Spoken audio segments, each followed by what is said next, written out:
Le sprinkler. Bienvenue sur le Sprinkler.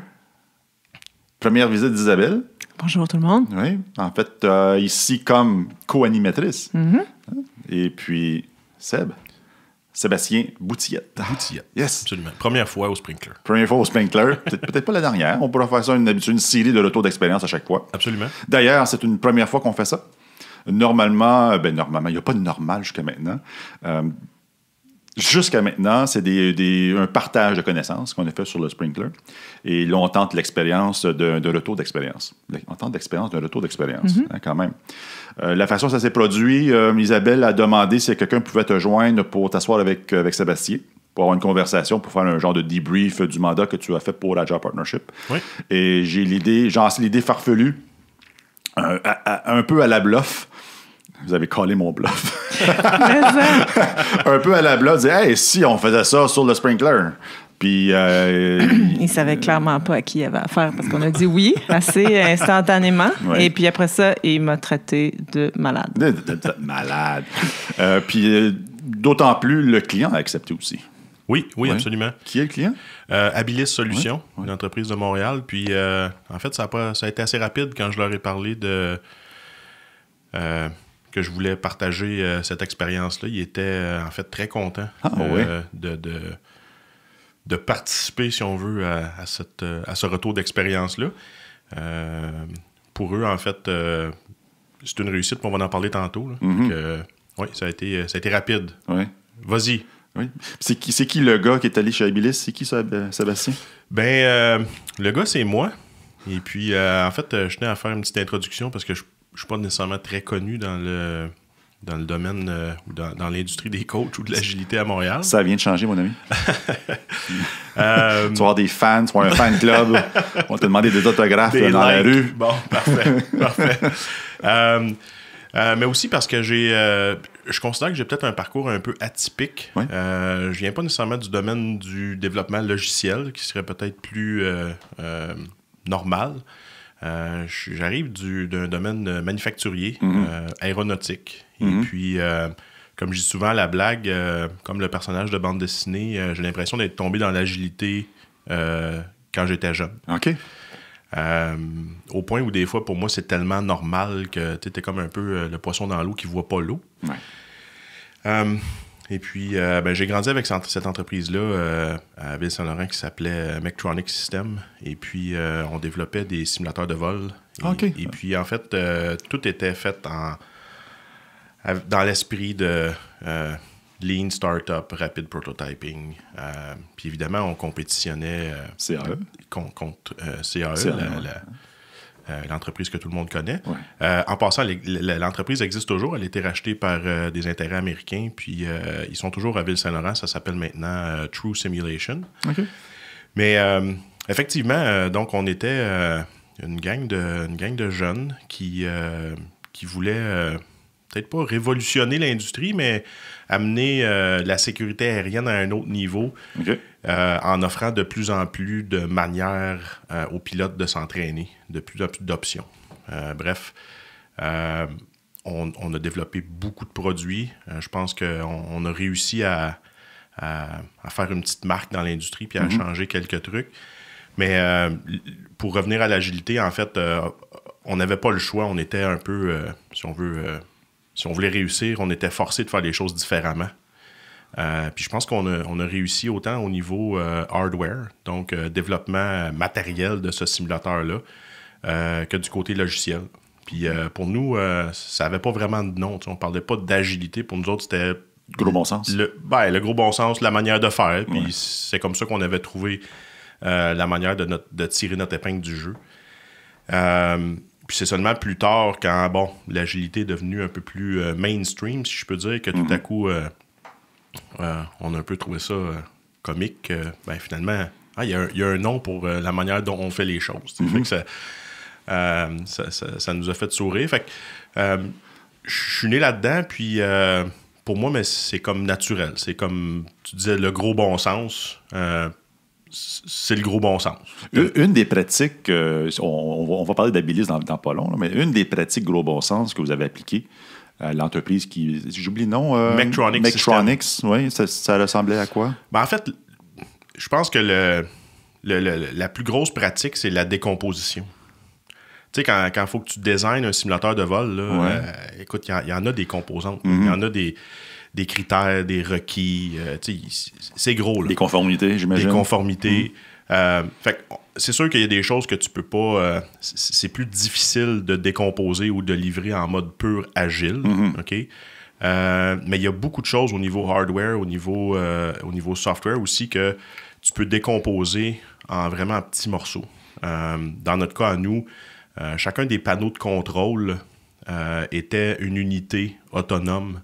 Donc, on avait une carte électronique dans chacun de ces petits panneaux de contrôle-là. Okay. Puis, chacun des petits panneaux de contrôle, on pouvait les diagnostiquer sur nos bancs d'essai. Les techniciens travaillaient sur le petit panneau. Contrairement à une approche où est-ce que les panneaux n'ont pas nécessairement d'intelligence et puis sont reliés par des fils. Puis, il faut que tu attendes à la fin avant de pouvoir faire du unit testing. Donc, puis TDD un peu appliqué à hardware. Exactement. Puis, évidemment, des pratiques standards manufacturières, un peu du taylorisme, quand tu... les trucs de chaîne de montage que tu appliques et compagnie. Mais je pense que ce qui a... Pour nous, le gros morceau, ça a été vraiment de dire, OK, on décompose ça en petits morceaux qu'on peut livrer très rapidement. Dans certains cas, tu mets des trucs en stock aussi en prévision de. Fait que ça vient raccourcir ton temps de cycle pour le projet dans son ensemble. Donc, écoute, nous, un nouveau simulateur de vol, là, c'était pas rare qu'en dedans de 12 mois, c'était réglé, installé chez un client. Okay. Où est-ce que traditionnellement, c'était plus des projets de 18, 24 mois. Oui, c'est pas plus. Donc, voilà. Puis, est-ce que DO 178B, tu connais ça? Oui. Oui, OK. Bien, on était... des fois, on s'est fait un peu... Au début, en fait, on a fait rire un peu de nous, où on se faisait appeler les Chinois de la simulation de vol, dans le sens où la caricature, en fait, c'était la copie. Parce qu'en fait, l'approche qu'on avait prise, c'est que au lieu d'acheter des composantes certifiées aviation, qui sont dispendieuses puis qui sont pas toujours disponibles quand on en as besoin parce qu'ils font pas ça nécessairement à grand volume, on faisait beaucoup de réingénierie de ces composantes-là. OK. Mais il y a un truc que les gens, auquel les gens ne pensaient pas, c'est que, en fait, les requis ne sont pas les mêmes. Dans un simulateur de vol, tu n'as pas nécessairement de contraintes de poids. Tu n'es pas soumis à toutes les contraintes environnementales et compagnie. Puis évidemment, c'est pas non plus... t'es pas non plus dans un environnement où est-ce que des vies en dépendent. Et voilà. Ouais. Bon. Fait qu'une fois que tu as tassé ça, il y a quelques portes qui s'ouvrent. Là. Tu peux utiliser des matériaux un peu plus lourds, des fois un peu moins dispendieux. Okay. Mais l'autre chose aussi qui est importante, puis que les gens... le mythe de la composante aéronautique, c'est la meilleure qu'il y a. C'est la meilleure qu'il y a pour son application. Mais dans un simulateur de vol, où est-ce que tu as un étudiant qui arrive qui ne sait pas trop comment ça fonctionne, puis qui est un peu rough avec les contrôles et compagnie, tu as peut-être intérêt à avoir des matériaux plus robustes, comme, mettons, l'acier au lieu de l'aluminium. Fait que, oui, évidemment, on faisait de la réingénierie de trucs, mais on faisait de la réingénierie pour que le simulateur dure plus longtemps. Donc, à la place d'acheter une composante aviation, si je peux dire, qui va coûter beaucoup plus cher, aux yeux des gens, la perception, c'était que ça devait être très robuste puis que ça devait être très bon. Mais en fait, pour les besoins de l'application, c'était pas nécessairement idéal. Mais ça a pris un petit peu de temps à l'industrie puis aux gens qui achetaient ces machines-là de comprendre. Puis oui, au départ, c'était un peu, ils nous font une version cheap. Parce que... Mais quand les gens ont commencé à comprendre que finalement, c'était pas une version cheap, c'est une version plus adaptée à de la formation. Okay. Est-ce que tu avais des problèmes avec Transport Canada? Non, pas du tout. Okay. Pas du tout. Non. Puis en fait, les autorités étaient souvent... nous encourageaient à poursuivre parce que on rendait... d'autres plateformes de simulation disponibles, d'autres plateformes d'entraînement disponibles qui, à leurs yeux, contribuaient à augmenter la sécurité. Donc, plus on offre de la formation dans différents contextes, sur différentes machines, plus ça contribue à augmenter la sécurité. Donc, pour eux, c'était une bonne chose. Là. Évidemment, il y a des règles à rencontrer. Là, on peut pas... il y a des règles minimum à rencontrer au niveau de que ce soit des visuels, de l'emplacement des composantes. Faut que ça respecte l'environnement, mais non, généralement, les autorités étaient très coopératives puis nous encourageaient à poursuivre dans cette voie-là. Si tu te demandes pourquoi que je connais les DO 178B, parce que j'ai fait quelques mandats chez CMC. Oui. Donc, c'était un peu la Bible de conformité. Oui. Et puis, moi, à un moment donné, j'ai passé des soirées à lire ça. Fascinant comme lecture. Oui. Sûrement, oui. Pas du tout, non. Mais il n'y avait absolument rien qui nous empêchait d'adopter des pratiques agiles. Exact. À cause du DO 178. Même, j'irais plus loin, nous permettait... Ça nous forçait à adopter des processus qui étaient répétitifs, prévisibles, mesurables et ainsi de suite. Et Transport Canada était un gros facteur dans ce qu'on faisait. Dans l'évaluation de la complexité des choses à faire, Transport Canada faisait partie de l'estimation. Absolument. Absolument. Qu'est-ce que vous répondez à ceux qui vous disent l'agilité, c'est pas applicable au hardware? Ben, je peux vous donner des exemples très, très concrets on l'a fait. Que si vous voulez, je vous laisse mon numéro de téléphone. Puis en fait, c'est appelez Sébastien, comme souvent... Sébastien Boutiette, LinkedIn, Twitter et Instagram. Ben, en fait, souvent, je dirais les détracteurs plus campés dans leur position, c'est pas tellement ce que tu vas leur dire qui va faire une différence, ça va être plus ce que tu leur montres. C'est pour ça que je fais un peu cette blague-là. Mais je peux vous dire... 68-75 Côte de Liesse, là, ça s'appelle maintenant True Simulation. Si vous voulez avoir une idée, vous pouvez aller cogner à leur porte puis demander, ils vont vous montrer ça. Tu risques d'avoir quelques appels là, dans pas long, c'est certain. On parle d'Habilis un peu? Absolument. Ouais, bien. Écoutez, moi, je suis toujours impressionné par les entreprises qu'on a à Montréal. La diversité de produits, de gens, d'expertise. Puis Habilis, pour moi, s'inscrit dans cette liste d'entreprises qui m'impressionnent, que je connaissais pas, puis qui font un produit qui est assez incroyable. Donc, Habilis Solutions, au départ, ils étaient une entreprise de services professionnels dans le développement logiciel. Donc, ils accompagnaient des entreprises, principalement dans le développement d'applications custom, donc pour répondre à des besoins précis. Donc, assez classique quand même comme histoire. Oui, assez classique. Je vous dirais organisé, on est organisé en mode projet. Oui. Okay? Donc, un gestionnaire de projet, on a une petite équipe une petite ou une grosse équipe qui va travailler sur le projet en tant que tel. D'où l'objectif est de transformer tous les requis en du logiciel fonctionnel, c'est ça? Exact. Okay. Puis à ce moment-là, on est en mode séquentiel waterfall. OK, donc prise des besoins, création des documents de requis. Absolument. D'architecture. Le mode classique. Si on a le temps du code, oui. On peut demander des tests, mais là... On n'aura jamais le temps. Ouais. Exact. Est-ce que c'est gros, Habilis? C'est quoi la taille de l'entreprise? Aujourd'hui, ils sont plus de 150 employés. Oh, wow. OK. Ils ont des bureaux aux États-Unis. Et puis... Ils ont un peu réorienté la business dans le sens où ils ont encore un volet service professionnel.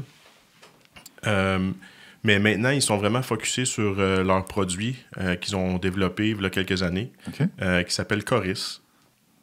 C'est une plateforme, en anglais, ça s'appelle un Offender Management System, donc un OMS. Offender?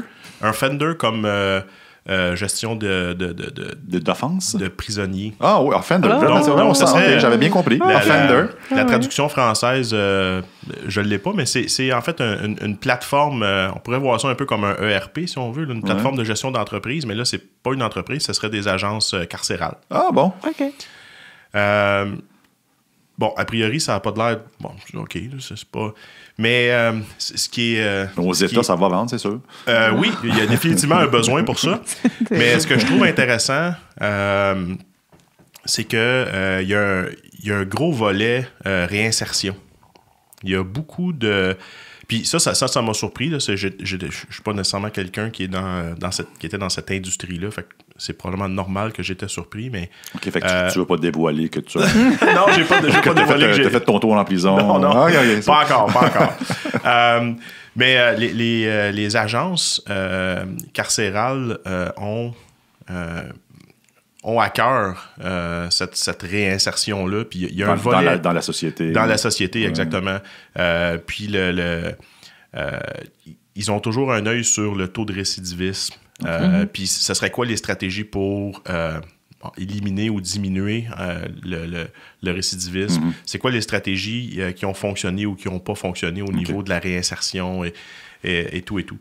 Et puis là où Coris et Abilis font vraiment une marque, je pense, dans l'industrie. Puis encore là, je ne suis pas nécessairement à l'affût de tout ce qui se passe dans l'industrie, mais ils sont un des seuls qui ont une solution vraiment intégrée pour gérer l'ensemble d'une prison ou d'un pénitencier. Puis, tu sais, ça couvre large. Tu sais, ils ont des j'appelle ça des prisonniers là, qui... Ouais. Tu sais, ces gens-là ont une job souvent à l'interne. Faut qu'ils soient payés. Ils ont des griefs. Ils ont, tu sais... fait que, tu sais, il y a un côté RH, là, je peux dire. Ouais. Après ça, tu sais, il y a une complexité dans le produit où est-ce que, bon, ben, il y a certains prisonniers que tu veux pas mettre ensemble. Tu veux probablement pas mettre les prisonniers des fois avec les victimes parce que des fois les victimes sont aussi... Oui, ils sont... Ouais. Fait tu sais, il y a une logistique. Après ça, il y a un côté... Et Coris gère tout ça aussi? Coris gère tout ça. Ah, mon Dieu, OK. Ils ont une solution aussi de BI ou d'intelligence d'affaires en arrière de tout ça pour justement aider les agences à calculer puis à supporter leur objectif d'améliorer la réinsertion et compagnie. Okay. Donc, tout ça, c'est développé à Montréal, ici, là, au coin Metcalfe puis Sherbrooke. Puis là où Abilis s'est retrouvé, en fait, c'est ils ont essayé de passer d'une compagnie de projet à une compagnie de produits en gardant la stratégie de livraison projet dans un contexte produit. Puis, et le décalage, les conséquences de ça ressemblent à quoi? Ben écoutez, problème de livraison. On disait à la blague tantôt, dans le cas classique, tu dis, bon, ben, là, t'as plus de temps pour les tests parce qu'il faut... Bon, ben... moi, je faisais sur une blague, je savais pas que c'était réel. Okay. Bon, je ne prétendrai pas que c'est le cas de tous les projets, mais... c'est toujours pareil. Je peux corroborer, je peux corroborer la blague. Donc, évidemment, problème de livraison, problème de qualité, le client... le leap of faith. L'approche leap of faith? En fait, c'est que, tu sais, en waterfall, le client est un peu, je vais dire, exclu. Là, une fois que tu as démarré et que tu as pris les requis, le client est un peu dans les estrades puis il regarde ce qui se passe. Donc, il est en mode je me croise les doigts puis j'espère que ce qu'ils vont me livrer, ça va avoir de l'allure. Hail Mary, leap of faith. Fait que, je vous dirais, c'est pas différent. Abilis s'est retrouvé dans cette position-là. Par contre, ce qui est différent, probablement, c'est que là, ils s'en sont rendus compte. Et puis, non seulement ils s'en sont rendus compte, mais ils ont posé des gestes concrets pour dire, OK, là, comment on sort de là? Parce que c'est pas soutenable là, à long terme. Okay. C'était quoi leur intention derrière? Pourquoi ils sont passés en produit? Parce que ça arrive souvent dans les organisations qu'on entend ça. C'est très à la mode, là, de dire on passe de projet à produit. Là. C'est quoi leur En fait, j'ai pas posé la question. Donc, moi, je peux déduire, par contre. Moi aussi, je pourrais déduire. Parce qu'ils ont ils ont inventé un produit. Exact. Versus les services professionnels. Exact. Okay, Et puis, en fait, ma compréhension, qui, j'espère, est la bonne, mais je ne l'ai pas validée, puis j'aurais dû valider ça avec eux en premier, mais je crois que ce qui s'est passé, c'est qu'en fait, un des clients a demandé à développer un truc custom. Et puis, ils ont dit, écoutez, il y a l'air d'avoir un marché pour ça. Ils ont essayé de leur vendre.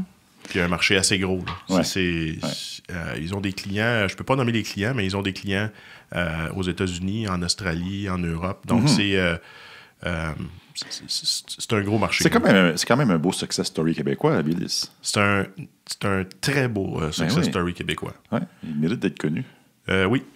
Comme plusieurs autres PME, entre autres, là, qui développent toutes sortes de trucs, puis qu'on n'est pas au courant, puis qu'on n'entend pas parler. C'est incroyable. Là. Moi, j'ai été contacté par une compagnie qui s'appelle Giro, il y a à peu près 2 ans. Je ne connaissais pas du tout. Tu connais-tu Giro? Non. Et voilà. Et moi, je connaissais Giro. Oui, moi, je connais les sandwichs ou les casques de vélo? Non, Giro embauchait beaucoup de finissants du DIRO à l'Université de Montréal.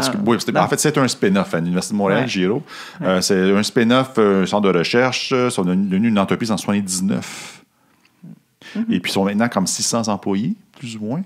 Ils font du logiciel pour tout ce qui est transport en commun. OK. Ouais. Un gros success story québécois que je ne connaissais pas du tout. Ça vaut la peine des fois de les mentionner puis dire bravo. Absolument. Ouais. Bien, Abilis fait partie de ce lot. Clairement. Donc, écoutez, moi, j'arrive là au mois de mai. Ils ont déjà fait des pilotes, si je pourrais dire. Agilité. Puis bon, ça sentait pas pire. C'était en mode de cruise un peu. Oui, mais en mode... mais encore, en fait, si j'arrive tout de suite à la conclusion de l'évaluation que j'ai faite, c'est que en fait, on essayait d'appliquer de l'agilité, mais en mode projet. Mm-hmm. Alors qu'on développe un produit. Donc, ça devient très difficile au niveau de la communication. Si tu veux développer une stratégie de produit cohérente, mais que tu l'attaques en mode projet, ça demande beaucoup d'efforts pour réconcilier puis dire, OK, c'est quoi l'impact de ce client-là sur le produit, puis comment je ramène ça dans ma branche principale, puis que je fais un produit avec tous ces différents requis-là. Mais peux-tu m'expliquer quand tu parles de mode projet, c'est que chacun des clients était avec leurs besoins arrivé en mode projet, puis on essayait d'améliorer le produit comme un requis à la fois. Exactement. C'est ça? Okay. Exactement. Donc, chacun des projets était un silo de livraison, ça je peux dire. Donc, ils avaient... en fait, seulement un projet l'était parce que la preuve de concept de l'agilité avait été déployée, si je peux dire, avec seulement un projet. OK? Puis là, la question, c'était est-ce qu'on va de l'avant avec les autres? Puis c'est là que... Il y avait une inquiétude qui... les résultats n'étaient pas nécessairement au rendez-vous. Okay. Donc, les résultats étaient mitigés sur la preuve de concept. Ça sentait bon, mais... on ne pouvait pas y goûter encore. OK, puis en fait, c'est là que... je pense qu'on vient dîner. Quand je suis arrivé, ce qu'on a fait, c'est... on a pris 3 semaines pour un peu faire un step back, là, puis prendre du recul sur qu'est-ce qui avait été fait, qu'est-ce qui fonctionnait pas, qu'est-ce qui accrochait, puis de l'autre côté, qu'est-ce qui allait bien. Qu'est-ce qu'on voyait que les équipes... est-ce que c'était du pushback au niveau des équipes? Les équipes, l'agilité, ils croyaient pas? Ou...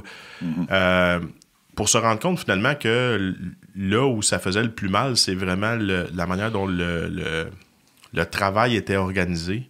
Le fait qu'on était organisé par projet et non pas par produit. Okay? Je vous dirais que Coris, le produit, là, c'est très complet, mais c'est très complexe aussi. Je vous dirais, là, j'exagère en disant ça, mais je fais souvent le parallèle un peu avec SAP, ou avec un grand ERP où est-ce que tu as différents modules, le module financier, le module de distribution, le module des achats. Ouais. Au final, il faut que tout ça se parle. Mais si vous développez une application de cette envergure-là, il y a des grosses chances que ça fasse du sens, qu'il y a des spécialités qui se développent dans un domaine particulier. Puis tu dis, OK, moi, comme exemple... un des modules qu'ils ont, c'est, en anglais, ça s'appelle le sentencing, où c'est l'engin qui calcule les sentences. Okay. Donc, où est-ce que tu es rendu dans ta sentence? Puis, ça veut dire ça, tu veux dire? Oui, exact. T'es prêt à sortir. Ça part au début, là. Puis vous pouvez vous imaginer que que ce soit par État américain ou par province canadienne, les lois changent. Là. Donc, en fonction de l'offense qui a été faite, du jugement, le temps que tu as passé en prison, ça compte-tu pas au double? Il y a beaucoup de trucs. Là. Ça en fait des choses, cette affaire-là. Ça en fait beaucoup des choses. Donc, en soi, ça pourrait être un produit. Okay? Ça pourrait être vendu comme un produit. Ça pourrait être vendu comme un produit standalone. Standalone, tu sais.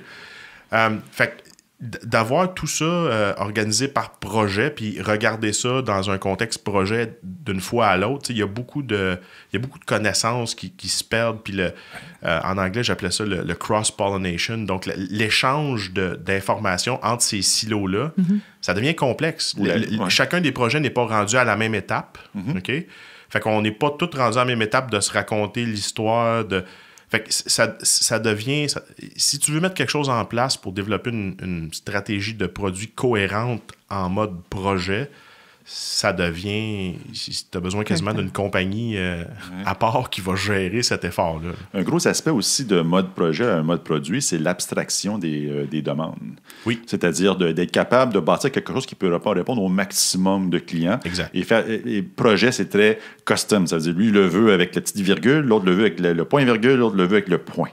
Ça demande donc 3 systèmes, trois projets à maintenir continuellement. Le mode produit, c'est de la prison A le veut comme ça. Le système B le veut comme ça. Est-ce qu'on peut s'asseoir ensemble pour voir si on peut faire un seul produit? Exact. Ouais. Est-ce que ça faisait partie des efforts? Ça faisait partie des efforts, mais c'était... il n'y avait pas beaucoup de succès. Ouais. Puis en fait, c'était extrêmement difficile. Là, tu te trouves avec des analystes d'affaires qui, comme tu dis, analysent les besoins d'un client, puis ils sont pas rendus à la même étape. Ouais. Fait que quand est-ce qu'on se parle pour ce, comme tu dis dans le cas de, c'est une virgule, un point-virgule, mais moi, ça fait 6 mois que j'ai livré ça ou que le client il a approuvé. Toi, tu viens de m'en parler. Là, je n'irai pas faire un refactoring ou reworker le travail. Ou lui enlever son customization. Exactement. Ouais. Fait que voilà, on est là, tu sais. Fait que puis là, la question, c'est est-ce que c'est un problème de ressources? C'est-tu un problème si on n'a pas les bonnes compétences? Fait que quand j'arrive là au mois de mai... tu as commencé en mai? En mai. Okay. Et puis... 2019? 2019. On ne sait jamais. Pas 2018, non, 2019. Non, ça a été assez rapide, puis je vous dirais, c'est dans ma nature aussi de m'assurer qu'on livre de la valeur assez rapidement. Et en mai 2019, tu as fait de l'observation, tu as fait un diagnostic. Oui, on est allé live le 24 juillet. Live comme dans... On a 8 équipes Scrum qui ont commencé le 24 juillet. OK, en même temps. En même temps. D'accord. Puis au début de cette semaine, on a commencé une 9e équipe. OK. Wow. Qui est notre équipe de support à la production. OK. Donc, oui. Combien de personnes par équipe? Entre 6 et 8. Composé de développeurs? On a des développeurs, des analystes d'affaires, des DBA, et puis des gens qui font nos tests, nos gens de QA. Est-ce que vous avez des Scrum Master, PO? Il n'y avait pas de Scrum Master. Okay? Il y avait des leads, des dev leads. Oui. Okay? Que dans certains cas, on a converti. On les a passés dans la machine à laver puis on les a ressortis. Bon, t'es un Scrum Master. Non, il y avait des gens, par chance, il y avait des gens qui avaient déjà de l'expérience comme Scrum Master dans une autre vie. OK. Il y avait des gens qui avaient la volonté de l'essayer. Oui. Puis, c'est ça qu'on a fait. On a donné la chance à certaines personnes. Hey, moi, ça me tente, j'aimerais ça essayer ça. Parfait.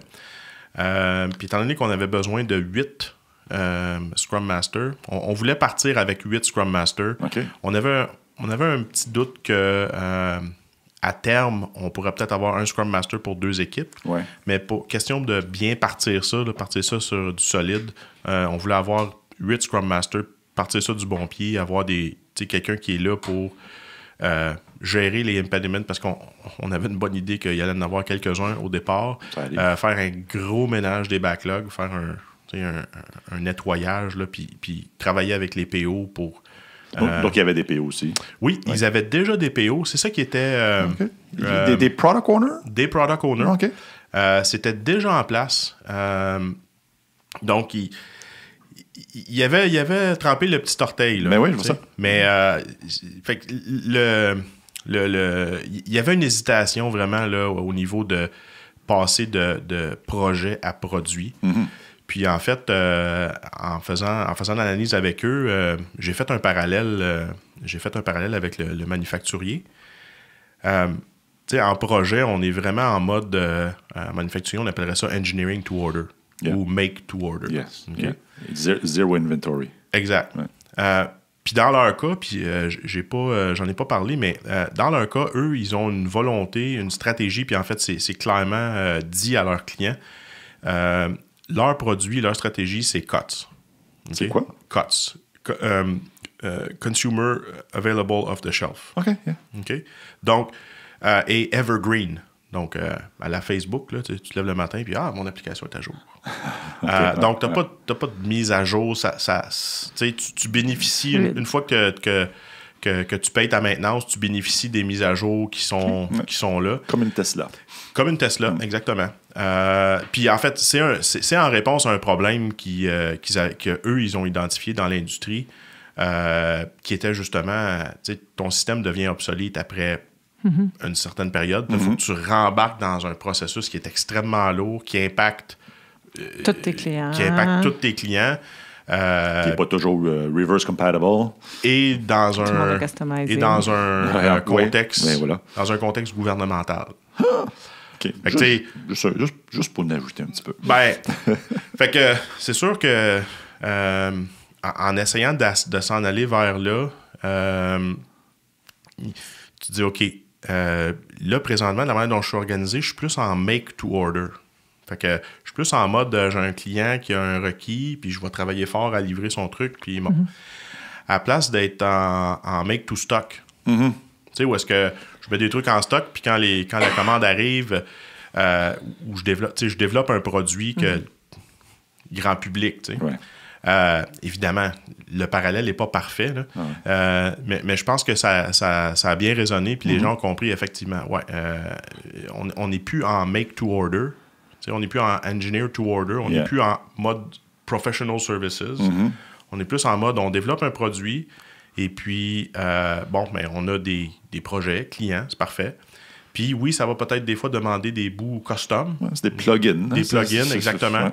Mais là, il faut qu'on change le focus. Il faut qu'on réorganise cette patente-là. On veut un retour d'investissement maximum sur le produit de base. Exact. Et des mandats de développement pour, comme on dit, les plugins. Exact. Puis en fait, ce qu'on veut faire, c'est comme quand tu es en make to stock, tu veux maximiser ton efficacité. Ouais. Si tu vas fabriquer des produits à grande échelle, ben oui, chaque scène compte, là, parce que ça va avoir un impact sur le coût de ton produit. Fait que, on est un peu là aussi, là, avec... assure-toi que ton backlog est clean, puis que... je fais l'analogie des fois avec la pompe, là, que la pompe, elle va pas manquer d'eau, puis qu'elle va pas caviter, là. Fait que assure-toi que ton backlog est clean, que c'est priorisé, que... puis on commence à voir... en fait, je leur avais dit, écoute, après 3 sprints, là, vous allez voir, ça va pas mal être réglé. Là. Vous allez avoir une idée de... On va avoir atteint une cadence. Une cadence. Ouais. On a eu quelques... je ne veux pas dire des bâtons dans les roues, mais il y a eu quelques événements qui sont venus peut-être retarder l'estimé original, mais là, on est dans le 4e sprint. Puis, en fait, déjà, là, on voit la cadence s'établir.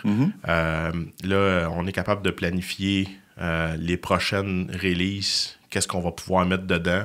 Parce que là, maintenant, on connaît la capacité de chacune des équipes. Fait que là, la prochaine release, on est capable de dire, parfait, on peut te livrer X nombre de milliers de points pour cette release-là. Fait que là, ça ne sert à rien d'essayer d'en mettre 3000 si on peut en livrer 1500. Fait que tout à coup, toute cette information-là est disponible. Puis là, les gestionnaires s'en servent, font OK, là, on sait où est-ce qu'on s'en va. Là. OK. Donc, vous avez mis en place Scrum. On a mis en place Scrum. Vous avez utilisé les concepts de Product Owner. Product Owner. Scrum Master, Lead. Oui, Scrum Master. En fait, là, c'est des Scrum Masters dédiés. Pendant une courte période, la transition, ils nous ont donné un coup de main avec un peu de développement. Vous avez utilisé l'artefact de Product Backlog? Oui, absolument. Est-ce que vous avez utilisé les formats style User Story? Absolument. Ah oui, en tant que pilote, je ne sais pas. Un exemple de story? En tant que gardien ou superviseur. Excuse-moi, je me trompe pas de compagnie. Je suis encore poigné à ton honte tantôt. Oui, en tant que gardien. Absolument. Ouais, ça ressemble à quoi une user story en tant que gardien? Il y en a tellement, puis je me sens... 3000 points, imagine. Ça en fait des stories, là? Il y avait quand même 3000 points? Non, en fait, par release, là, on est à 1800 points. Et 5. Fait que c'est en grosso modo une 50aine de points par équipe Scrum. OK. Par sprint. Et puis, est-ce que vous aviez une définition de done? La définition de done, j'ai laissé ça aux équipes Scrum le soin de définir ça. Donc une DOD différente par équipe? Oui. Mais si tu les compares, ils sont similaires. C'est pas mal.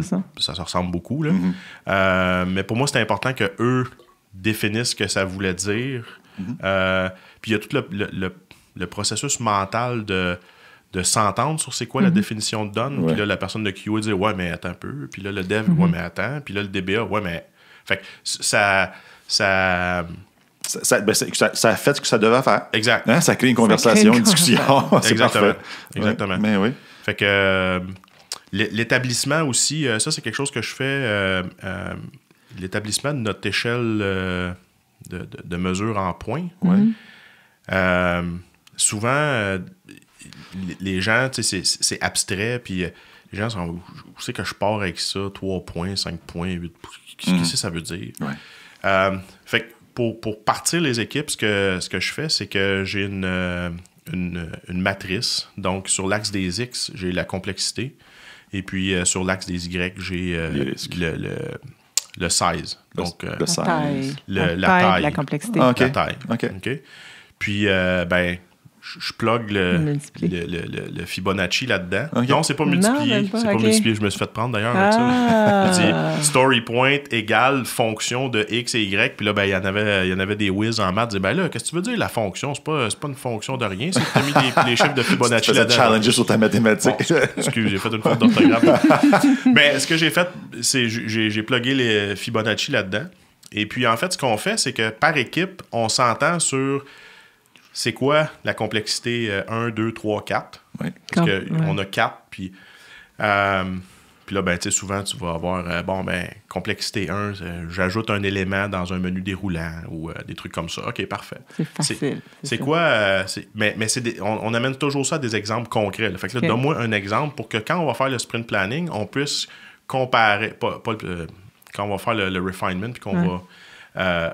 on puisse comparer ce qu'il y a dans le backlog à un élément de notre liste. C'est-tu comparable à ce genre de travail-là ou pas? Fait que ça jumpstart la conversation de points. Puis je vous dirais, avec Abilis, là, en dedans de... Je pense une demi-heure par équipe, on avait établi... on était parti. De toute beauté. Fait que là, chaque équipe a son échelle différente. Chaque équipe, oui, a son échelle différente. Comment les boss vivent avec ça?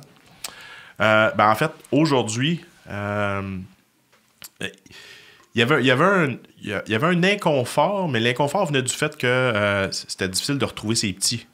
OK, mais 5 points, ça veut dire quoi? On est obligé de compter ça en heures, en man days. Puis, fait qu'on fait quoi? Là, je suis comptable, je ne peux pas dire à la banque. Là, on a livré 12 points. Je dépose 20 points aujourd'hui. Mais bon, avec la magie des mathématiques, à un moment donné, tu sais que c'est des sprints de 3 semaines, fait qu'il y a 15 jours. Il y a 7 personnes dans ton équipe, puis il y a 8 heures dans une journée. Fait que si on a livré 50 points, 15 jours, x 7, x 8 heures, tu sais, à un moment donné... Ça coûte de temps par point. Ça coûte de temps par point, tu sais. Fait que, en fait, aujourd'hui, en travaillant avec la vice-présidente, en fait, c'est elle qui l'a fait, la vice-présidente de l'ingénierie a monté cette grille de calcul-là pour faire un tableau d'équivalence qu'on sert pour, évidemment, calculer les performances de la release en cours, mais aussi pour voir comment on va planifier les prochaines releases.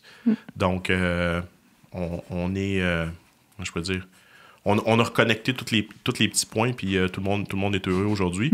Mais effectivement, au départ, c'était un peu...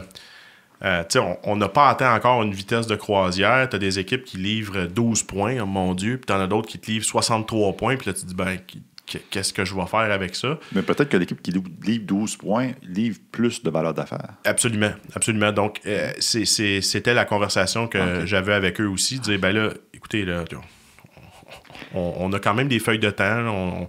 Fait que laissez-nous un sprint ou deux, là, le temps que ça se stabilise un petit peu. Puis là, ben, on va commencer à avoir des données. Puis avec ces données-là, ben là, on pourra se faire une tête sur c'est quoi l'état des lieux réel.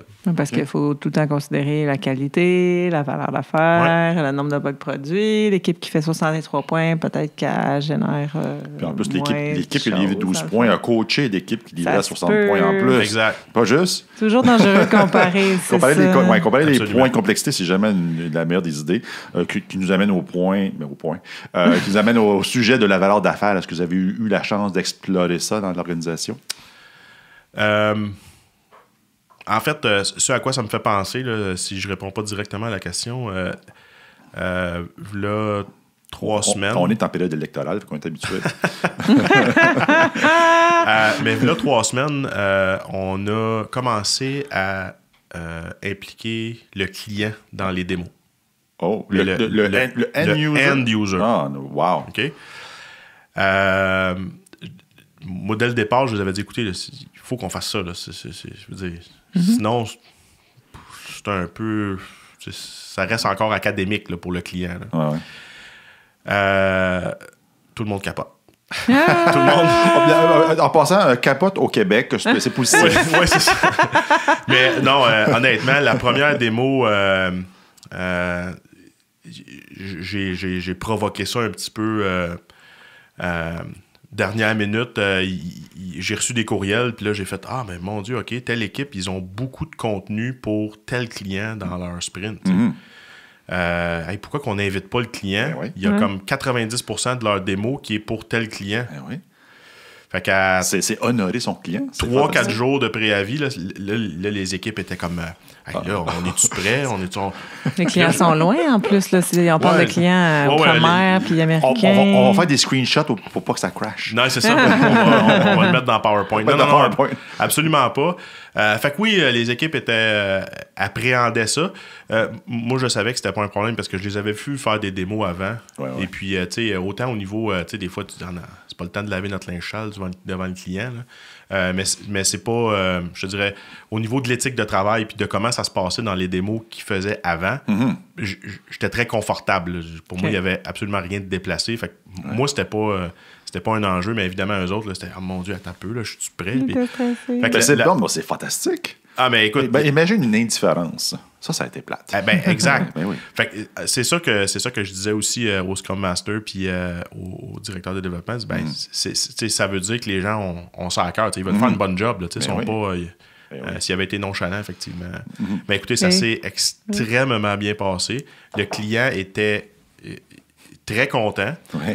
Moi, comme personne extérieure, j'ai assisté. Et puis, je comprends ce qu'ils font. Pour moi, je regardais la démo, puis c'était comme, bon, OK, ils ont navigué à travers 2-3 pages. Puis, fait que j'étais pas certain. Je me disais, OK, le client va te dire, hey là, tu m'as invité ici pour 45 minutes, puis on a perdu notre temps. Comme coach, des fois, on est incapable d'apprécier autant que le vrai utilisateur de l'application. Puis sachant pas non plus aujourd'hui, qu'est-ce qu'ils utilisent. Je connais pas nécessairement l'industrie. Je dis n'importe quoi, mais exemple, est-ce qu'ils gèrent la prison avec un fichier Excel? Puis que pour eux autres, avoir cette page-là, puis ce menu déroulant-là, c'était fantastique. Fait que là, j'étais un petit peu, je me disais, mon Dieu, ça va être quoi le feedback du client? Écoutez, le client était très, très, très enthousiaste, était super content.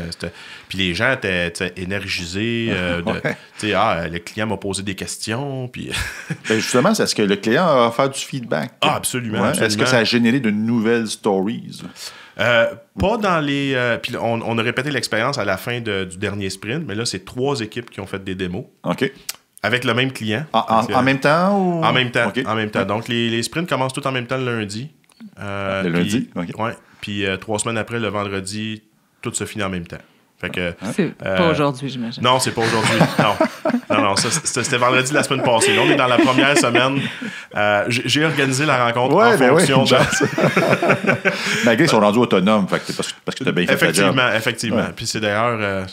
quand j'ai bon, avez-vous besoin de moi là, parce que je vais aller ajouter de la valeur ailleurs. Oui. Fait que... mais non, la semaine passée, le même client, 3 démos...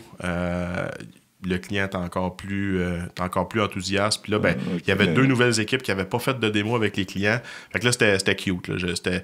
C'était quasiment comme des souvenirs d'école. Là. Tu voyais une équipe aller voir « Hey, comment ça s'est passé ta démo la dernière fois? C'était-tu... ils t'ont-tu posé des questions difficiles? » Il y avait des gens « Hey, y a-tu des mots que je peux pas dire durant la démo? » Fait que c'était... c'est vraiment le fun d'entendre des belles histoires associées à une transformation agile. Parle-moi donc des rétros un peu. C'est extrêmement riche, l'information qui sort des rétros. Il y a beaucoup de... On y va en mode très classique pour l'instant, là, continue, arrête, puis commence, là, continue, stop, start. Écoute, la colonne de continue est souvent très populeuse. Il y a souvent bien des post-it dans la colonne de continue. Puis ça, moi, je trouve ça un peu inhabituel. En tout cas, habituellement, là, le feedback positif, là, je vais parler pour moi, là, j'ai l'impression de tellement le donner au fur et à mesure que quand j'arrive à la rétrospect, me semble, là, je suis rendu à mon 2e post-it, je sais plus quoi écrire. Dans leur cas, eux autres, la collaboration est bonne, on s'implique beaucoup, on s'entraide. Puis dans les stop puis start doing, ce qui est aussi extrêmement intéressant, c'est que présentement, là, les équipes sont quand même assez nouvelles, mais ils parlent beaucoup ils suggèrent beaucoup de méthodes de comment on peut améliorer notre efficacité. Okay. Ils utilisent TFS là, ou Azure DevOps pour leur backlog. Okay. Un des trucs suggérés, c'est là, quand on trouve des bugs là, dans le sprint, là, on est obligé de créer des bugs dans TFS. Là, on peut-tu juste les régler? On peut juste les régler. Moi, ça prend moins de temps juste les régler. Ou on peut-tu... des fois, tu veux avoir un peu de traçabilité ou tu veux documenter un minimum. Mais tu as un petit bloc de discussion dans... Bon, mais tu sais, mettons, je mets 2-3 trucs dans le bloc de discussion pour qu'on le perde pas. Puis après ça, je me retourne, je dis, fait que là, tout à coup, tu fais il me semble que ça va bien, je perds pas 15-20 minutes dans ma journée à écrire des user stories ou des bugs pour après ça, fait que c'est le genre de truc qui émerge présentement. Écoute, en même temps, ils avaient un déploiement de Git, donc il faut se donner les outils, là, c'est ça, parce qu'on parle de transition. Souvent, ce qui manque, c'est les outils pour être capable d'être agile, dans le fond, dans le travail au quotidien. Là. Exact. Plus que les individus, les interactions. C'est une petite blague. Non, mais... Il faut se donner des outils pour favoriser les interactions, tu sais. Mais en fait, chez Abilis, un point... en fait, 2 trucs que je pense qui sont fondamentaux au succès qu'on a eu puis qu'on a chez Abilis. Puis pas nécessairement dans l'ordre de priorité, mais en premier, c'était la volonté de l'exécutif d'aller de l'avant. Le buy-in. Mais le buy-in, c'est pas juste un buy-in nonchalant, dire OK, exact. Je te paye, make it happen. C'était, tu sais, il comprenait vraiment, puis il était vraiment au cœur de ça, tu sais, je veux pas dire de le pousser, mais tu sais, c'était un désir de le faire arriver. Okay. Selon toi, pourquoi? Pourquoi? Parce qu'ils ont à cœur la réussite de leur entreprise, puis à cœur la réussite de leurs clients. Je pense que quand on a fait ensemble les 3 semaines d'évaluation, puis de recommandations, je pense que ils ont vu dire, OK, effectivement... en fait, ils sont très... comment je peux dire? En anglais, ça serait self-aware. Oui. En français, c'est self-aware. Okay. Ils sont très conscients. Ils sont très conscients de leur situation, de leur performance. Puis, tu sais, quand j'amenais des hypothèses ou des observations, on n'était pas dans le déni. Là. On était très... effectivement. Puis des fois, tu dis, c'est pas le fun de te dire oui, là. C'est pas le fun de dire qu'effectivement, c'est le cas, mais c'est le cas. Ouais. Fait que, qu'est-ce qu'on fait pour... Fait que ça, définitivement, si cet élément-là n'est pas là, tu essaies de régler un problème que le patient n'a pas reconnu qu'il y a. Là, ça marche jamais. Tourner en rond un peu. Non, parce qu'il va se battre contre toi, de toute façon, finalement. Puis l'autre chose que, honnêtement, pour moi, c'est un gros facteur de succès, c'est les gens. Les gens chez Habilis, là, il n'y en a pas eu de pushback. Il n'y en a pas eu de gens réfractaires au changement. Oui, les gens ont des questions. Oui, les gens ont... Qu'est-ce que ça veut dire pour moi? Demain matin, ça m'impacte comment?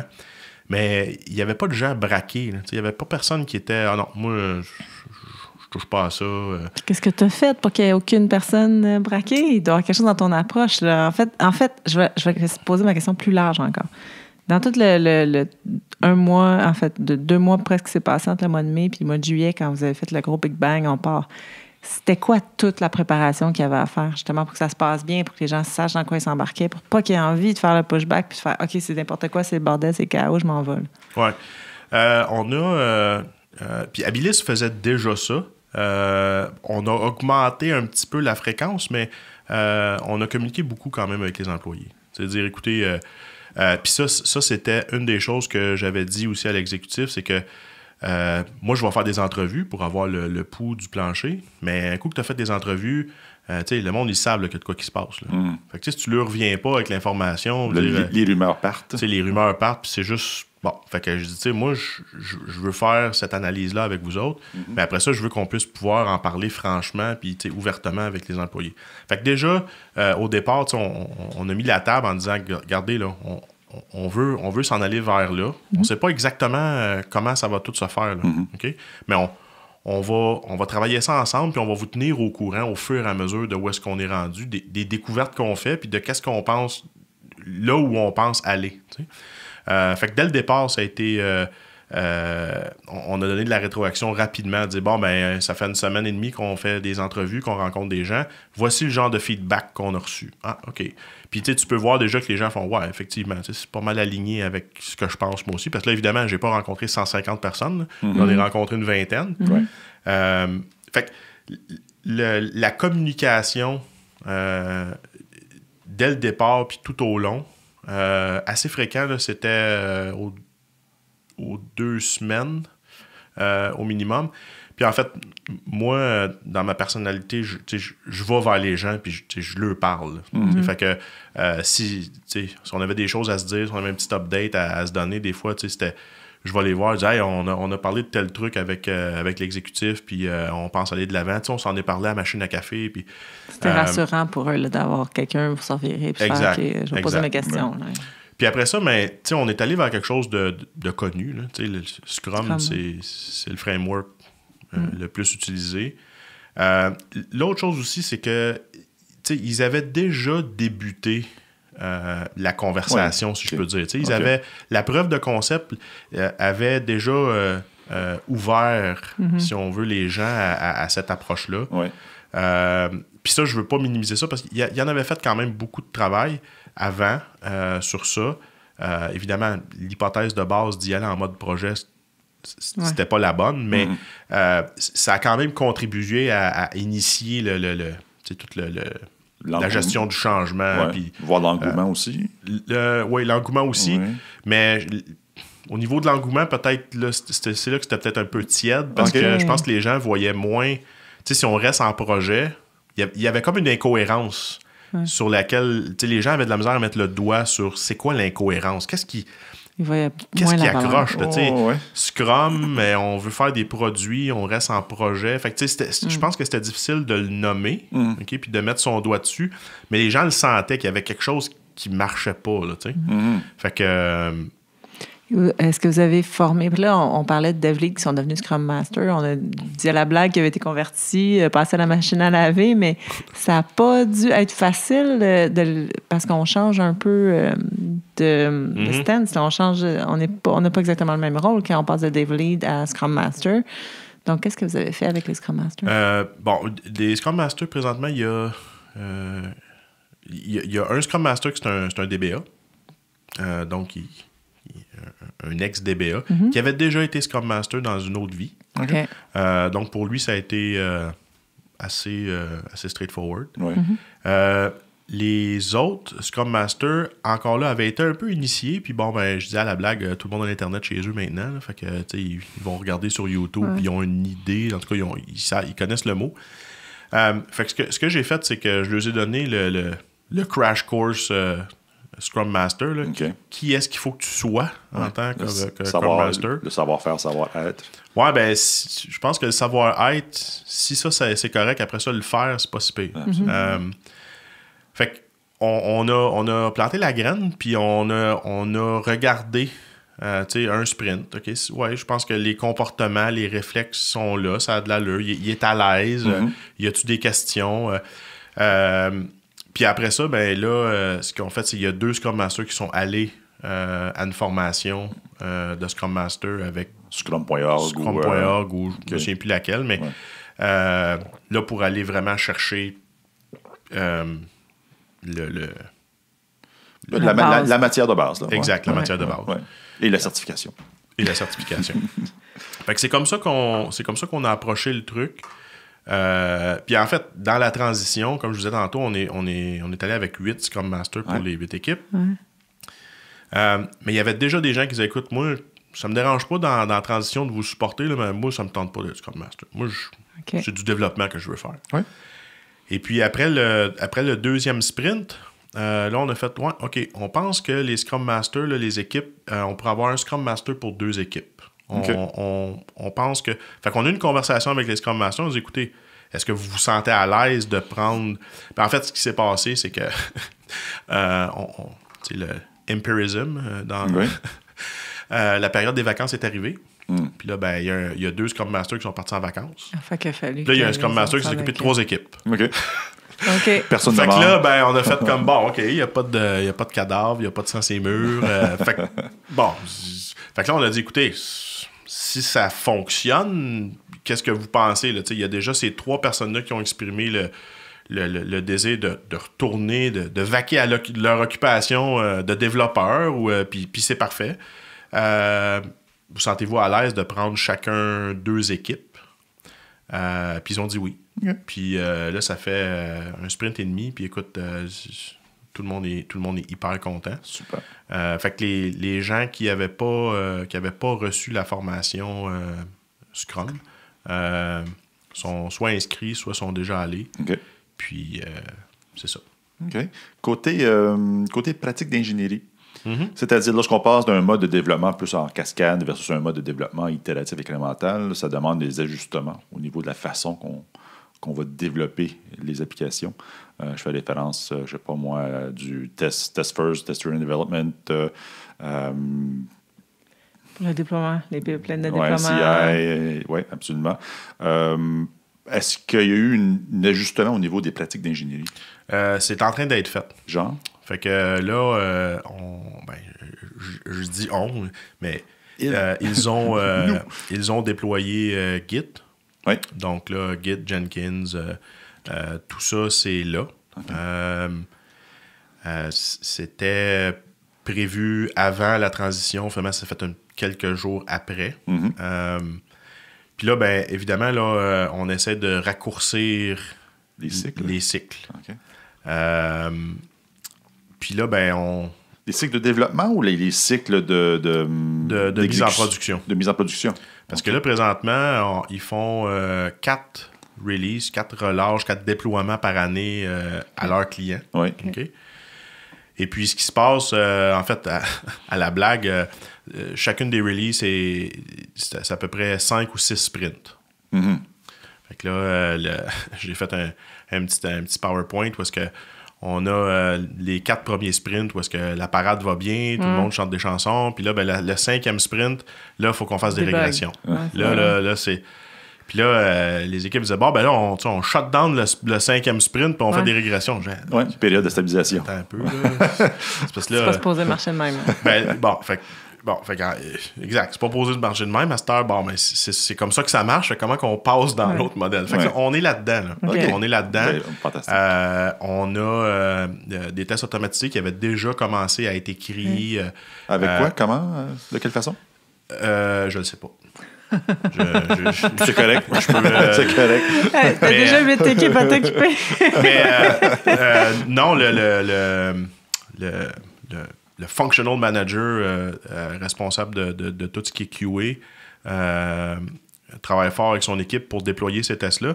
En fait, ce qu'ils font aussi, c'est que là, présentement, on s'est donné comme mandat d'automatiser un Happy Path, un Happy Flow par testeur, par sprint. Okay? Donc, pour continuer d'engraisser, si on veut, notre suite de tests automatisés. On est à peu près à 80-85% là. Okay? Puis d'ici fin novembre, on devrait avoir atteint le 100%. Okay. Mais là, ce qui se passe, c'est que les tests sont roulés juste à la fin. Puis, fait que là, cette semaine, on a dit, pourquoi on peut pas faire ça tous les soirs? Puis comme ça roule. Puis là, chaque story. Tu te lèves le matin, puis OK, j'ai 2-3 bugs. C'est ce qu'on va régler là. En théorie, on n'a pas à le régler à la fin. Fait que, on peut faire ça. OK. Fait que là, en bon coach, OK, mais là, mettons là qu'on release à tous les sprints. Là. Mais les clients, non, mais on n'est pas obligé de faire une release pour les clients. Non, juste pour nous, juste pour se pratiquer. Mettons, là, qu'est-ce que ça prendrait? Potentially shippable, hein? On jase, là. Fait que tranquillement... J'aime ça, cette technique de coaching-là. On jase. Fait que tranquillement, l'idée, je pense qu'on pourrait faire ça, puis... Puis de temps en temps, je fais des analogies avec Apollo 13. On a toujours des conversations de dire, là, ça se peut pas, là, cette affaire-là. Je suis mais attends, là. Mais Apollo 13. Il y avait l'énergie d'une ampoule. Comment? Écoute, ils ont ramené tout vivant. Là, c'était là une couple d'années, là, tu sais. Fait que, non, on a. Juste sur l'orgueil rendu là. Non, on a du plaisir. Puis oui, des fois, ça crée des conversations de, je t'ai dit que ça allait prendre 2 à 4 semaines. Pourquoi tu me demandes si ça se fait en une? Non, c'est pas ça que je te demandais. Mettons là, qu'on jase encore, là, qu'on voudrait faire ça en une. Qu'est-ce que ça prendrait?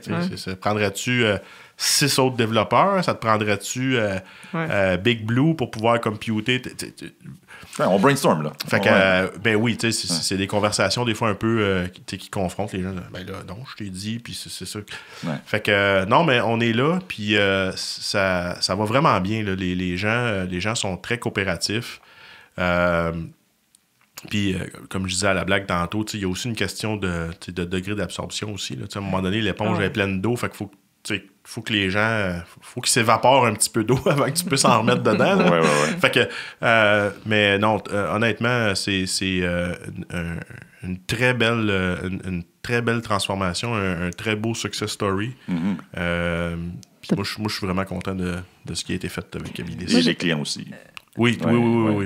En fait, le 25 juillet au matin, donc la journée 2, les gens viennent voir et disent « C'est quoi qui se passe? » Je veux dire, il dit, la vibe sur le plancher, puis là, je te parle de gestionnaire, d'exécutif. OK. Il me semble... Quelque chose qui s'est passé. Il me semble quoi qui s'est passé. Mais tu nous as pas parlé de qu'est-ce qui s'est passé le 24, en fait. En fait, le 24, on a dit « OK, on part le premier sprint. » Fait que mais là, t'es tout seul. T'as 8 équipes à partir. Non, mais là, on a des Scrum Masters, on a nos 3 PO. Puis les 3 PO se rapportent à un Product Manager, qui, lui, a déjà une bonne expérience agile, Scrum et compagnie. Fait que je te dirais, c'est un peu un autre coach dans l'entreprise aussi. Nice. Fait que le premier sprint, on s'est splitté un peu la tâche. OK, toi, tu t'en vas dans le sprint planning de lui. Là, tu t'en vas... Mais au préalable, les activités qu'on a faites, c'est entre autres établir notre échelle de points. Ça va faire comment? Fait que moi, j'ai passé... on a fait des sessions de formation de 4 heures par équipe. Fait que les mettre en contexte, dire OK, Scrum, c'est quoi? C'est quoi les valeurs Scrum? Qu'est-ce qu'on essaye d'encourager? Là, les équipes autogérées, l'engagement envers l'équipe et compagnie. Se définir des règles d'engagement entre nous autres. Puis on a conclué le 4 heures avec le demi-heure d'exercice de points. Dire OK, nous autres, ça veut dire telle affaire. Fait que quand on est arrivé le lundi, Là, on avait le 24, il n'y avait rien de groomé, il n'y avait rien on avait un backlog. On avait un backlog priorisé, mais les points, on n'était pas là. Ouais. Fait que là, ben, OK, on pogne le premier user story. Combien de points? Boy, attends un peu, là. Fait que là, c'est là que moi puis l'autre personne, là, on s'est promené pour aider les équipes. Là. Des fois, là, mais comment ça, je l'inclus-tu? Faut-tu que je pense à... Ben, c'est ça, pour une équipe qui n'a jamais fait de planning, là, savoir comment que ça quand on est habitué, ça fait 10 ans qu'on en fait, on ne sait plus, on ne pense même plus, on le fait juste naturel, mais exact. Une équipe qui voit ça pour la première fois, c'est pas toujours évident. Puis tu sais, c'est comme je leur ai dit tout le temps, là, c'est progress over perfection. On est là aujourd'hui, là, puis... mais là, faut-tu que... C'est-tu 45 points? Non, on s'en fout des points, là. Oublie les points, là. Passe dans le backlog, là. Maintenant, on se retourne et dit, bon, t'as assez d'ouvrage pour les 3 prochaines semaines, toi? Ouais, OK, parfait. Bon, quand on a fini ça, là, on prend le total. OK, c'est 47 points. C'est 47 points, puis c'est tout. On s'engage comme équipe à livrer 47 points. Puis idéalement, le prochain sprint, on va en livrer au moins 48. Fait que comment on va faire pour en livrer au moins 48?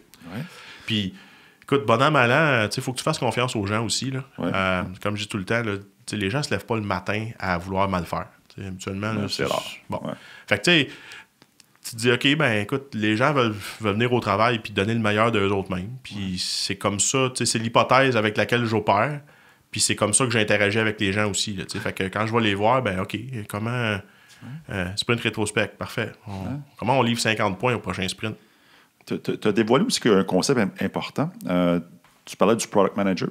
Oui. Qui était un peu ton allié à l'interne. Oui. Donc, tu as rapidement trouvé un premier champion pour t'aider à l'interne. Oui. Qui est un concept qui n'est pas négligeable. Nous, comme coach, rapidement, il faut trouver les gens qui vont nous aider à aider l'organisation. Donc, tu avais le background du product manager, c'était dans son ADN, tout simplement, aussi? Lui a joint, je ne sais pas exactement, je pense que ça fait quelques années qu'il a joint Abilis, mais il arrivait d'une entreprise qui était déjà qui livrait déjà en mode agile, donc il connaissait déjà le framework Scrum puis tout ce que ça prenait. Puis il était à son bureau à taper du poing sur le bureau. Quand est-ce que ça va arriver? Quand est-ce que ça va arriver? Okay. Il était primé, là. Oui, il était prêt, là. Mais c'était pas le seul, tu sais. Moi, c'était ma deuxième question par rapport à ça. Qui étaient les autres champions? Ben, on a rapidement identifié des champions, des supporters, comme je parlais de notre Scrum Master, notre ex-DBA Scrum Master, lui, il croyait, puis il était primé aussi pas mal, là.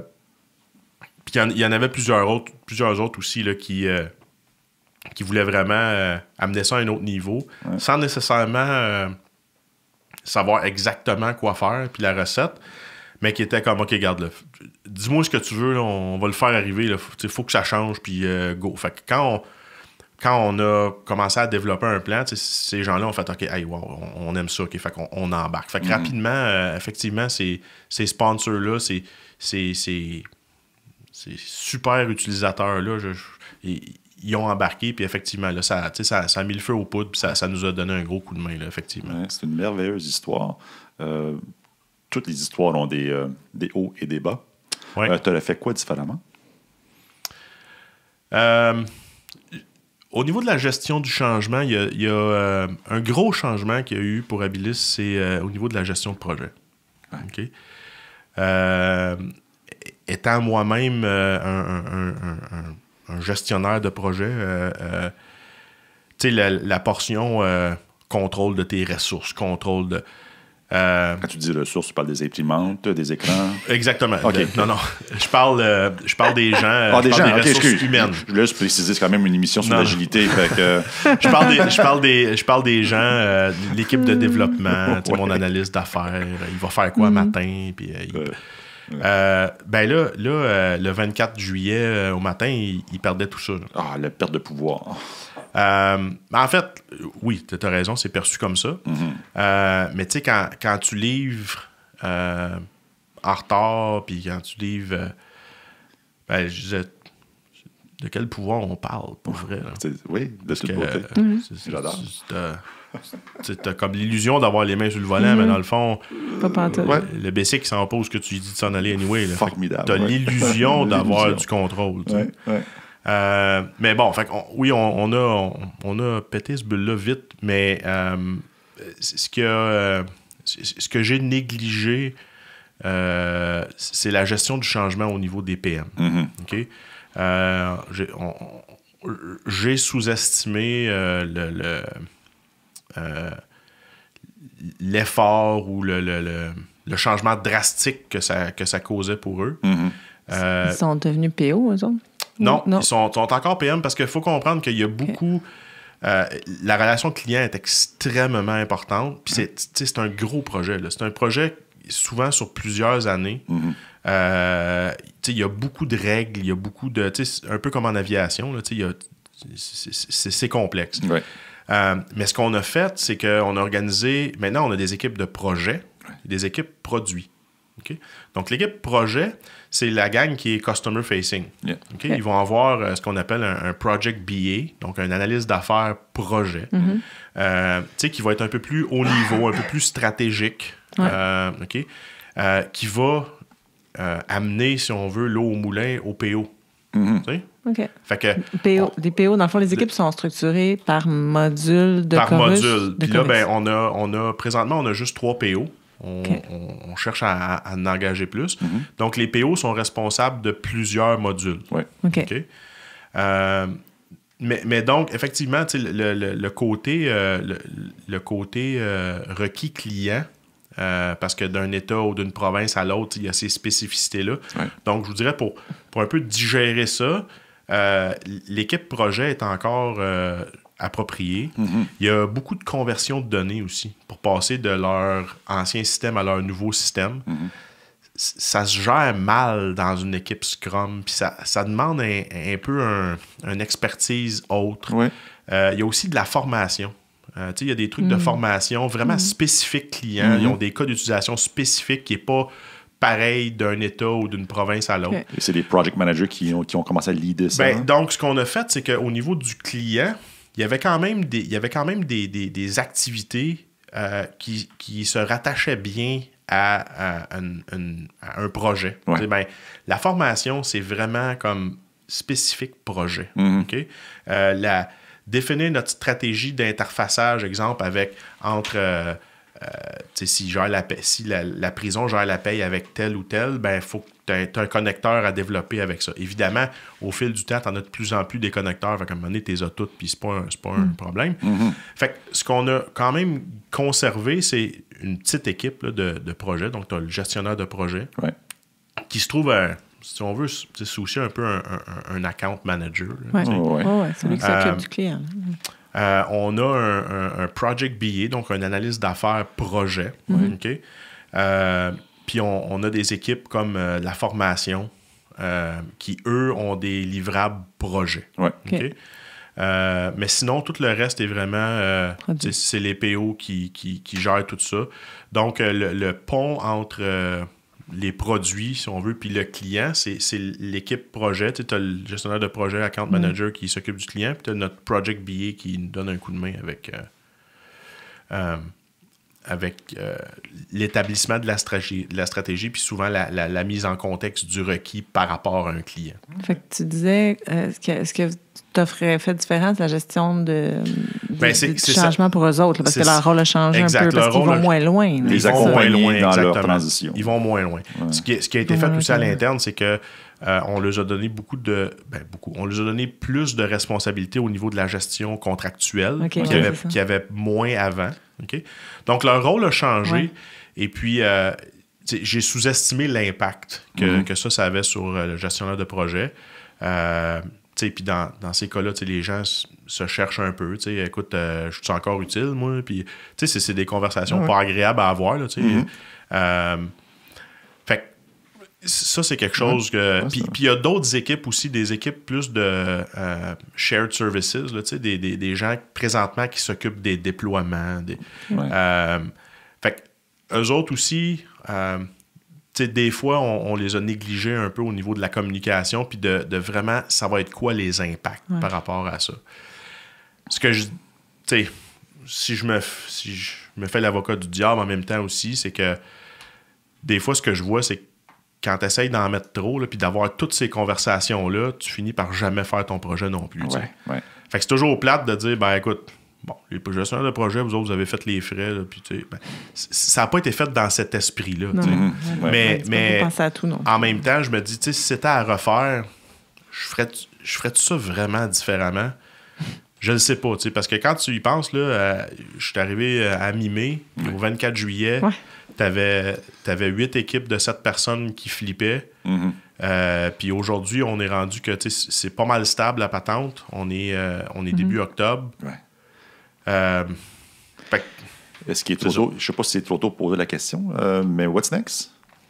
Écoute, what's next? Donc, il n'est pas trop tôt pour poser la question. Non, il n'est absolument pas trop tôt. D'ailleurs, j'ai un roadmap complet avec des... En fait, ce qu'on a fait, c'est qu'on a fait une rétrospective de notre déploiement. OK, oui. OK, fait que on a invité les functional managers à nous parler. Puis en fait, le truc de PM que je viens de partager, ça a été sorti, ouais. Ça a sorti. Okay. Comme vous écoutez, on a été un peu oubliés, puis ça n'a pas été super facile pour nous autres. OK, parfait.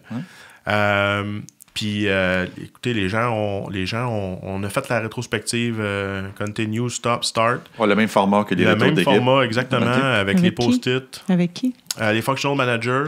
On a pris des Scrum Masters pour comme représenter le plancher, parce qu'on ne voulait pas faire un rétrospect avec 150 employés. Là. Puis, on a regroupé nos idées, on a voté. Puis, écoutez, on travaille sur, en fait, quasiment tous les items qui ont été soulevés parce qu'il y a beaucoup d'items qui peuvent être travaillés en parallèle. Le premier, c'était le staffing. On a besoin de ressources. Fait que si vous cherchez de l'emploi, là, Abilis Solutions, il engage à peu près toutes les positions. C'est le podcast de plug. Voilà. Mais après ça, toute l'automatisation de nos tests, tout l'aspect release management dont on parlait de CI/CD et compagnie. Fait que les top 3, c'est ça. Là, guys, les tests de régression, les tests automatisés, le go, faut que ça avance. Fait que ça, c'est notre top 3. Puis après ça, on en a une autre longue liste. Puis en regardant, qui va prendre quoi, il y avait, je te dirais, quasiment autant de monde qu'on avait d'initiatives ou de feedback. Fait qu'on les a quasiment toutes de front en même temps. Okay. Une des choses, puis what's next en termes de gros trucs, c'est les RH. OK. Fait que là... ça explique tes questions sur Slack. Ça explique les questions, exactement. Ouais. Donc là, les gens réalisent que, OK, là, on a affaire à un autre bibite. Là, là on est un petit peu ailleurs. Fait qu'il faudrait que les RH suivent. Je peux faire une plug aussi. Vas-y. Une belle compagnie qui s'appelle Transparence. Absolument. Et ce n'est que l'agilité dans les RH. Appelez au 777-222-8855. OK. Fait que what's next, dans le fond, ce que je comprends, c'est aller au-delà des 8 équipes, continuer de suivre ces équipes-là, mais aller au-delà. Fait que là, on est rendu en super en production, on est rendu à RH, c'est de l'entreprise au complet là, qui se transforme. Oui, c'est l'entreprise au complet qui on parle des finances aussi. Se transforme. Les finances. Les ventes. On n'a pas parlé de vente encore, mais je vois pas pourquoi on se rendrait pas là. Ça va venir. Pourquoi se limiter? Ouais. Ça va venir, c'est sûr. Mais on est sur une belle lancée, puis en tout cas, en ce qui me concerne, je vais essayer de garder ça le plus concret possible, puis le moins théorique possible. Ouais, c'est bon, ça.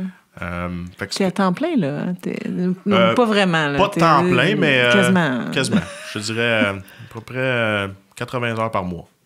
Oui, OK. Quand même. Hein, c'est le mi-temps, mais c'est quand même une présence qui est constante, soutenue. Oui, absolument. Sébastien, les gens qui veulent en savoir plus, pas seulement ce que tu as fait chez Abilis, mais l'agilité côté hardware, est-ce que les gens peuvent te rejoindre? Absolument. Je vous dirais LinkedIn, c'est probablement la manière la plus facile. C'est ta façade numéro 1, oui. Et ça va donner une idée aux gens de qui est le personnage, de qu'est-ce qu'il a fait, par où il est passé. Puis, cliquez sur le bouton message ou connect, puis puis on discutera de ce dont vous avez besoin. Oui. OK. Merci encore d'être là avec nous aujourd'hui. C'est une première expérience, mais pour nous trois, je pense. Un retour d'expérience enregistré sur un podcast qui sera diffusé pour que tout le monde puisse l'entendre. C'est spécial. C'était cool. Ben oui, c'est fun. Comment tu as trouvé ça? J'ai adoré ça. Je pense que vous pouvez le voir par les réponses que je vous ai fournies. J'apprécie beaucoup ta transparence, ton honnêteté. C'est vraiment le fun. On sentait que tu n'avais pas de filtre. Puis, Isabelle, Sébastien, merci. Merci. Bonne journée. Merci à toi, Eric. Bye.